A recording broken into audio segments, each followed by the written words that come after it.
This is the voice of solutioners. This week, we speak to Zach Gambill. So at the moment, I'm involved with Meta's Data Science Bootcamp, which is basically a program that's about 3 months that takes in people who have experience in business and helps fine-tune our statistics skills and our data analytics skills so that we can become full-fledged data scientists.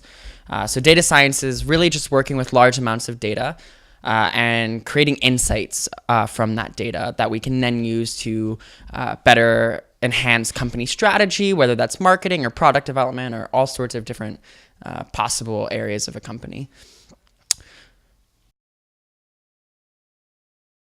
So I met Jayla, the CEO of Serendipia, at the Teal Summit in 2014 in Las Vegas, which is basically a big event where a couple hundred young entrepreneurs come together and share ideas and kind of cross-pollinate and all come together to meet each other so that we could all kind of go forward and make the world a better place. So I initially met him there, and then when I moved to San Francisco last year, we kind of met up again, and then ended up moving here just about a month ago to be the community manager here at Serendipia. So being the community manager at Serendipia Nest is pretty interesting. Basically, Serendipia Nest is a hacker house. So we have a lot of different people here that are doing all sorts of things, from learning dance to being students at Holt International Business School to marketing to all sorts of different careers. And it's really interesting to see how everyone comes together. And so my job as community manager is just to make sure that the house runs pretty smoothly and that everyone's happy, everyone's doing well, the community's working well together, and that the house is just kind of stable and, you know, not burning down or anything like that. My favorite thing about Serendipia Nest, and I guess Serendipia in general, is definitely the people. I think that there's always, something going on here and always new people coming in and out, and everybody that comes through the door is incredibly interesting and doing something fantastic. So it's definitely incredible and an incredible experience to be able to meet so many diverse people who are doing so many incredible things and to make that connection and, not just as a business connection, but also as like a friendship and a relationship, and kind of be able to have that even as people move in and out of the house. I've made a lot of friends here, and I think a lot of them I will end up staying friends with for a while. I think our paths will diverge and take us all over the world, but I think as we, kind of come back together and see where everyone ends up and cross paths in the future, I think it'll be pretty easy to rekindle those relationships and kind of, keep them going, because I think we've all had a pretty incredible shared experience in this house. I really love marine biology, and it's kind of a weird thing, but I spent quite a few years working with marine invertebrates, so largely working with different types of shrimp and also horseshoe crabs. And so initially I was working with shrimp and just looking at their genetics just to discover new subtypes of shrimp, which I thought was pretty interesting. But I started working with horseshoe crabs in 2012, and that's probably one of the most rewarding things I've ever done. At this point, I've been able to breed and hatch about 100,000 horseshoe crab hatchlings and release them back into the bay. And I'm the only person who's been able to breed them outside of the traditional mating season, which is pretty cool. So if, I'm talking about hobbies, aquatic life and marine biology are definitely one of my biggest hobbies and are definitely where I feel like I can make the most impact on the world and where I feel kind of most connected to my own journey.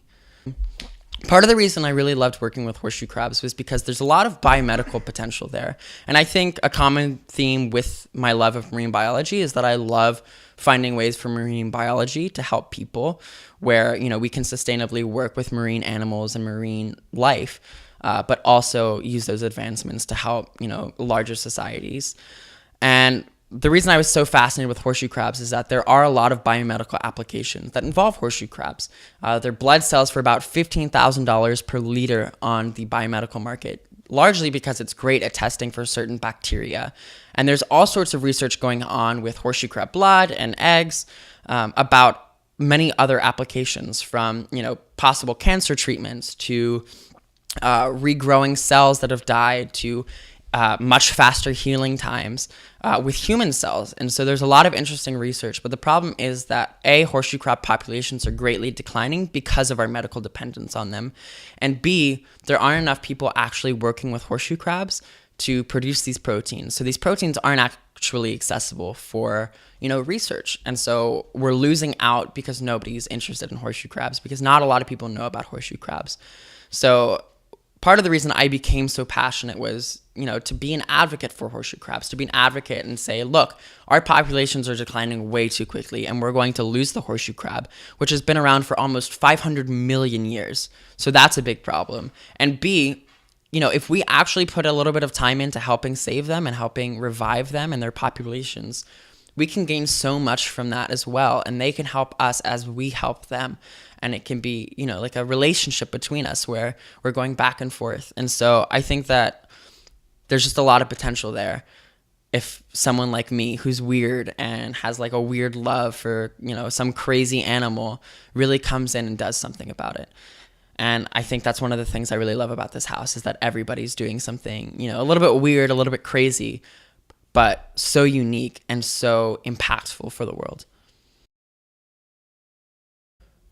So I think the way my plan looks right now is that I'm at this data science bootcamp, but it doesn't have a whole lot to do with marine biology. And so I think I get a lot of questions about like, why am I here? And I think part of that is to build up a new skill set. Part of the reason I was able to figure out why horseshoe crabs breed and what causes mating was due to data. It was looking at a lot of environmental data and processing it and figuring out what the patterns were and what the trends were, and then replicating those in captivity. And I think that data science is probably one of the most applicable skills that I could be developing at this point, because it's so useful, whether it's, trying to figure out how an aquatic animal breeds, or it's, trying to figure out a marketing strategy, or, working with consumer data. There's so many possible applications that I think are possible with data science. And ultimately, I'd like to use this skill to go back and do a little bit more in entrepreneurship and, start my own company and really get back into that, because I think that there's a lot of discoveries in marine biology that go unnoticed by, the larger society. And I think that there's so much for us to learn from the oceans, but we're kind of taking advantage of that and we're not really appreciating what's there. So ultimately, I would like to use, the skills I'm gaining to go back to marine biology and work in startups that also have, kind of a marine biology perspective. So I said earlier that the most incredible thing about this house is the people. And that's largely because everybody in this house has something that they love, whether that's, business and consulting, or horseshoe crabs, or helping the environment, or dancing. Everybody really lets what they love shine. And everybody here has a goal. Nobody's just kind of floating through the house, coming in and out, not really sure what's going on. Everybody has found what they really love and is pursuing that wholeheartedly with everything they have. And everybody else in the house is very supportive. And it's just an incredible place to come, really feel like you can do anything. Because I think at the end of the day, you really can do anything. My favorite quote personally is by Nelson Mandela, and it always seems impossible until it's done. And I fully believe that the only reason things become impossible is because nobody ever tries. This has been The Voice of Solutioners, presented by Serendipia.